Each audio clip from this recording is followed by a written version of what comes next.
அனைவருக்கும் வணக்கம். இப்போ நாளுங்க நைட்டு கொண்டக்கடலை மறுநாள் குருமா வைக்கணும் பூரிக்கு அப்படிங்கிறதுக்காக கொண்டக்கடலை ஊற போட்டுட்டேன். கழுவிட்டு இந்த அரிசியும் உளுந்தும் வெந்தயம் இது வெறும் பியூர் அரிசி, வேறு இன்னும் கலக்கலை. அந்த மாதிரி ஊற போட்டுருக்கேன். மறுநாள் காலையில் அரைச்சிடலான்னு. இப்போ நாள் நைட்டே நம்ம பிளான் பண்ணிட்டோம்னா காலையில் எழுந்திரிச்சு நம்ம காஃபி இதெல்லாம் குடிச்சிட்டு இந்த மாதிரி வேலையை ஆரம்பிச்சிடலாம். இப்போ நாள் நைட்டு நான் ஊற வச்சதை ஃப்ரிட்ஜுக்குள்ளே எடுத்து வச்சுட்டு ஒரு 3 மணி நேரம் கழிச்சு இப்போ காலையில் அதை எடுத்து வச்சுருக்கேன். கொண்டக்கடலையும் எடுத்துகிட்டு காலையில் தண்ணி மாற்றிட்டு திரும்ப ஒரு தடவை தண்ணி ஊற்றி வச்சுருவேங்க.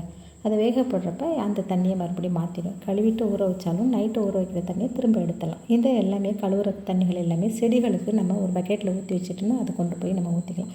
இது ஊற வச்ச அரிசி ஊற வச்ச தண்ணி ஃப்ரிட்ஜுக்குள்ளே தான் அப்படியே தூக்கி வச்சதால் மறுநாள் காலையில் அப்படியே இதிலே எடுத்து மிக்ஸி ஜாரில் போட்டு நல்லா அரைச்சிடலாங்க.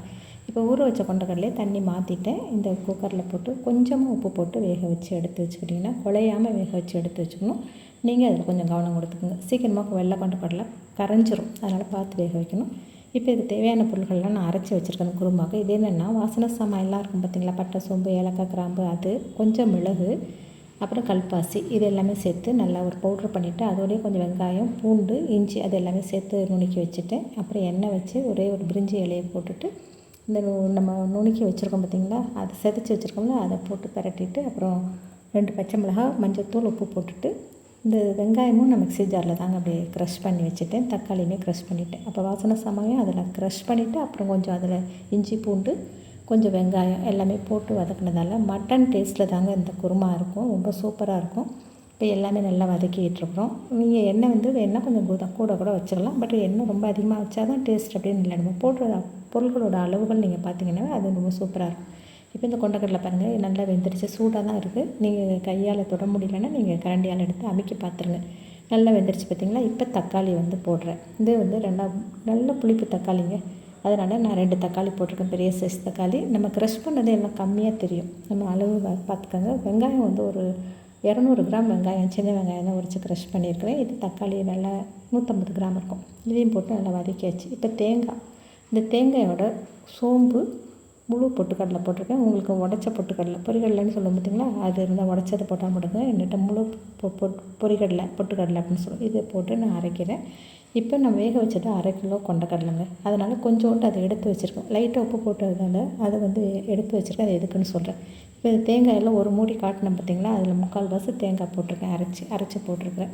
இது எல்லாமே நல்லா வதங்கிட்டுருக்கேன். இந்த வேக வச்ச கொண்டக்கடலை கொஞ்சம் எடுத்து வச்சதுக்கு காரணம் இந்த தேங்காய் பேஸ்ட்டோட இந்த ஒரு கை வேக வச்ச கொண்டக்கடலை இருக்குது பார்த்திங்கன்னா, அதையும் சேர்த்து அரைக்கும்போது நமக்கு குழம்பு திக்னஸ் கொடுத்துரும். இன்னும் கொஞ்சம் குருமா ரொம்ப டேஸ்ட்டாக இருக்கும். இப்போ வேக வச்ச கொண்டக்கடலையும் இதில் கொட்டியாச்சு. அந்த ஒரு கிண்ணத்தில் கொஞ்சம் எடுத்து வச்சேன் பார்த்திங்களா, அது ஏன்னா சில பேருக்கு அந்த வெறும் இதில் சும்மா அப்படியே சாப்பிட பிடிக்கும், உப்பு மட்டும் போட்டு. அதனால் அதில் கொஞ்சம் எடுத்து வச்சுருக்கிறேன். இப்போ தேங்காய் பேஸ்ட்டு அரைச்சது எல்லாத்தையுமே போட்டாச்சுங்க. போட்டு நல்லா கலந்து விட்டு கொதிக்க வச்சுட்டிங்கன்னா சூப்பர் டேஸ்ட்டு. உண்மையிலே மட்டன் குழம்பு டேஸ்ட்டில் இருக்கும். ஏன்னா அதுக்கு போடக்கூடிய பொருட்கள் தான் நம்ம போட்டிருக்கிறோம். இப்போ மட்டன் குருமா வைப்போம் பார்த்திங்களா, அதே மாதிரி தான். நல்லா இது நல்லா கொதித்ததும் இதுக்கு மல்லிச்செடி, அதுக்கப்புறம் நம்ம புதினா இருந்ததுன்னா போட்டுக்கோங்க, கருவேப்பிலை இருந்தால் புதினா இருந்தால் போடுங்க, இல்லைன்னா ஒன்றும் அவசியம் இல்லை. அதை தான் சொல்கிறேன். இருந்தால் நல்லா வாசமாக இருக்கும். இப்போ கருவேப்பிலை, மல்லிச்செடி, புதினா எல்லாமே போட்டு அப்படியே சிம்லேயே வச்சு மூடிட்டோம்னா சூப்பரான ஒரு குருமாங்க. இப்போ பூரி தேய்க்க போகிறோம். நம்ம குட்டி சட்டியில் எப்படி பூரி போடுறேன் அப்படிங்கிறத நான் இடையில சொல்லுவேன். இதில் பலகாரம்லாம் சொல்லி இந்த எண்ணெய் பொங்கி வராமல் பார்த்துக்கணுங்க. அந்த அளவுக்கு நம்ம வைக்கணும். பாருங்கள், பெரிய பூரி தான், அந்த சட்டி நிரம்ப அப்படி வருது பார்த்திங்களா. இப்போ அப்படியே எங்கள் வீட்டிலங்க நாங்கள் சோடாப்பூலாம் போட மாட்டோம். பட் பூரி எப்பயுமே நல்லா உப்பி வரும் எனக்கு. அதனால் அது நம்ம எதோ போடுறோமோ அப்படின்னு நினைக்காங்க. சோடாப்பூலாம் போடாதீங்க, அதெல்லாம் போடக்கூடாது, உடம்புக்கு கெடுதல். இப்போ எப்போயுமே பூரி அழகாக இந்த உப்பி வரும். சில பேர் பொங்கி வருதுன்னு சொல்லுவீங்களா, அப்படி பஃப்னு தான் வரும். இதை சுட போட்டு பிளேட்டில் நம்ம அந்த குருமாவையும் வச்சு கொடுத்திங்கன்னா சூப்பராக ஒரு டேஸ்ட்டு, மட்டன் சாப்பிட்ட ஒரு திருப்தி இருக்குங்க. அது பூரி எங்கள் வீட்டில் எல்லாருக்குமே ரொம்ப பிடிக்கும். அதை கணக்கு வழக்கம்லாம்லாம் முன்னாடி நிறையெல்லாம் சாப்பிட்ருக்கோம்.